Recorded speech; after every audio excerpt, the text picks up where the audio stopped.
আচ্ছা ভাবুন তো, ঘুটঘুটে অন্ধকার রাত, অবিরাম বৃষ্টি হচ্ছে, আর আপনি একটি জনমানবহীন লোকাল ট্রেনে করে বাড়ি ফিরছেন। হঠাৎ মাঝারণ্যে এসে ট্রেনের ইঞ্জিনটি বন্ধ হয়ে গেল। চারপাশটা একদম শুনশান নীরব। কোনো মোবাইলের নেটওয়ার্ক নেই, সাহায্য চাওয়ারও কোনো উপায় নেই। ঠিক তখনই বনের গভীর অন্ধকার থেকে ভেসে এলো এক হারিম করা গর্জন, আর আপনি বুঝতে পারলেন ট্রেনের বাইরে দাঁড়িয়ে আছে এমন এক হিংস্র শিকারী যে আপনাদের সবাইকে জ্যান্ত চিবিয়ে খেতে চায়।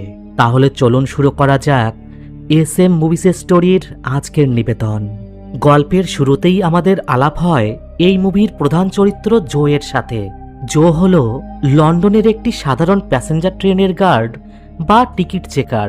লন্ডন শহরের নিকটবর্তী এই রেলওয়ে স্টেশন, এই জায়গাটার নাম ওয়াটারলু। এখান থেকে একটা ট্রেন সুদীর্ঘ জঙ্গলের পথ অতিক্রম করে ব্লু হেভেন নামের একটা স্টেশনে যাবে। আজ রাতে এটাই শেষ ট্রেন।